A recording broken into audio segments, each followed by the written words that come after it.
You've heard about SARS, AIDS and bird flu. Now researchers from Australia claim we are about to be hit by a new epidemic, motivational deficiency disorder.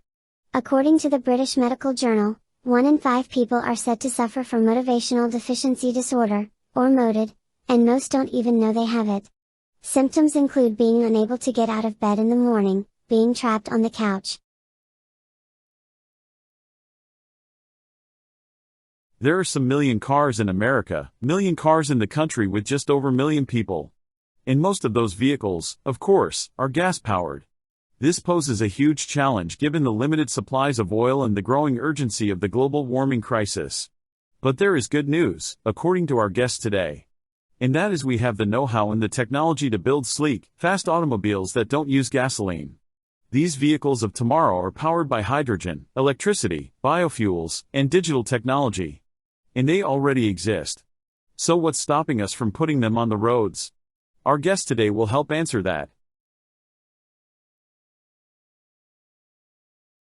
Green chemistry is a concept designed to develop technologies which allow chemistry to be practiced with minimal damage to the environment, or in an environmentally compatible way, and it's meant to cover both chemical processes and chemical products. The center was set up about 7 or 8 years ago. And the idea was to provide a hub of activities that covered fundamental research work, international collaboration, but also educational development on public understanding of the project as well, and also networking, so we network out to well over people around the globe.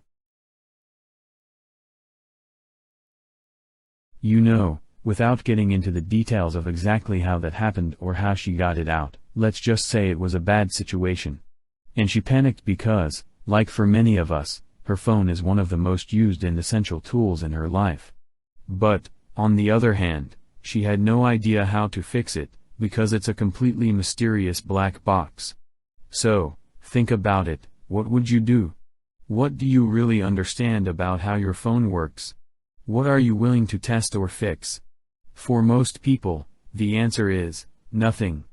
In fact, one survey found that almost % of smartphone users in this country have never even replaced their phone batteries, and % didn't even know this was possible.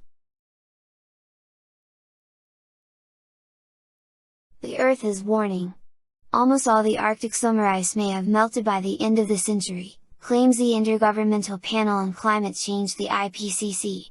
The upside: access to an estimated quarter of the world's oil and gas resources and the opening of the fabled Northwest Passage. The downside: the Arctic wilderness is lost as neighboring countries, Denmark and Greenland, Russia, Canada, Norway, and the United States all race to share in the bounty. These two paintings, both called Sunflowers, are generally accepted as the finest of several depictions of the thick-stemmed, nodding blooms that Van Gogh made in and during his time in Arles. The first is now in the collection of the National Gallery in London, and the second is in the Van Gogh Museum in Amsterdam. Van Gogh referred to this work as a repetition of the London painting. But art historians and curators have long been curious to know how different this repetition is from the first. Should it be considered a copy, an independent artwork, or something in between? An extensive research project conducted over the past 3 years by conservation experts at both the National Gallery and the Van Gogh Museum has concluded that the second painting was not intended as an exact copy of the original example, said Ella Hendricks, a professor of conservation and restoration at the University of Amsterdam, who was the lead researcher on the project. Rebuilding carbon-rich agriculture soils is the only real productive, permanent solution to taking excess carbon dioxide from the atmosphere. She's frustrated that scientists and politicians don't see the same opportunity she sees. This year Australia will emit just over a million tons of carbon. We can sequester million tons of carbon by increasing soil carbon by 0.5% on only % of the farms. If we increase it on all of the farms, we could sequester the whole world's emissions of carbon.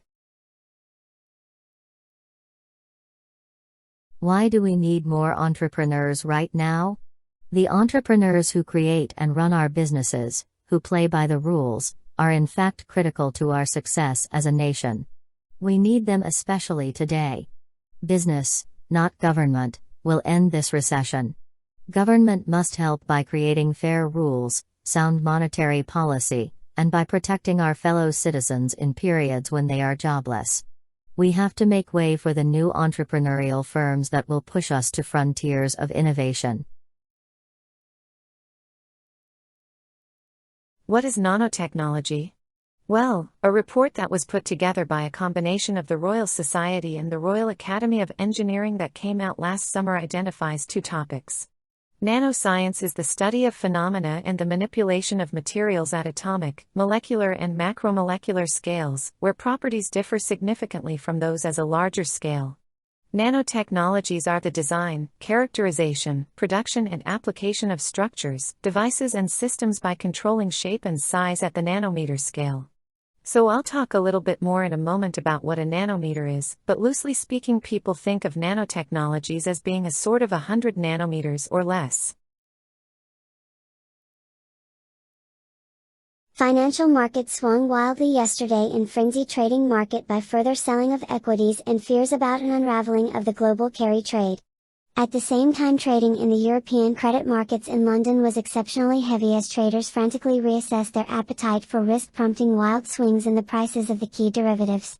It was the third day of frenetic activity in the European credit markets, suggesting that equity market swings were prompting a wider repositioning of investors in a host of asset classes.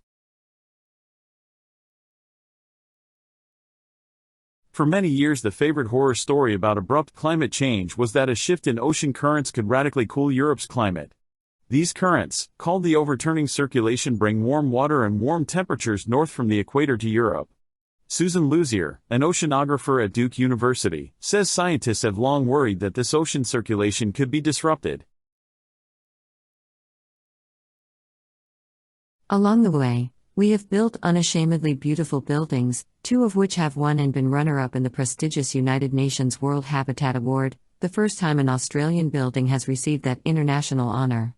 We rely on older concepts of Australian architecture that are heavily influenced by the bush. All residents have private verandas which allow them to socialize outdoors, and also create some defensible space between their bedrooms and public areas.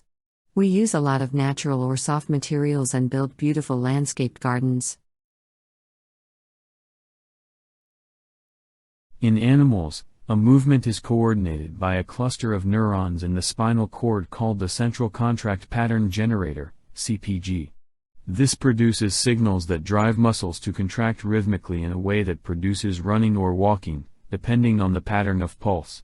A simple signal from the brain instructs the CPG to switch between modes such as going from a standstill to walking.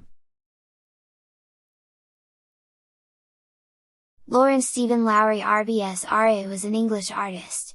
Many of his drawings and paintings depict Pendlebury, Lancashire, where he lived and worked for more than years, and also Salford and its surrounding areas.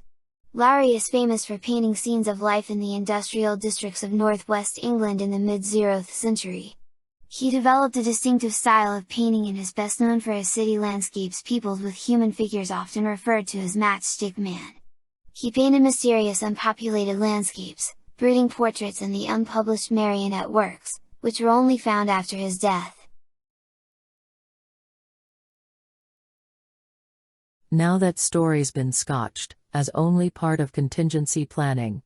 But it was a symptom of the dramatic turn of events in South Australia, and it flushed out other remarks from water academics and people like Tim Flannery, indicating that things were really much worse than had been foreshadowed, even earlier this year. So is Adelaide, let alone some whole regions of South Australia, in serious bother? Considering that the vast amount of its drinking water comes from the beleaguered Murray, something many of us outside the state may not have quite realized. Is their predicament something we have to face up to as a nation?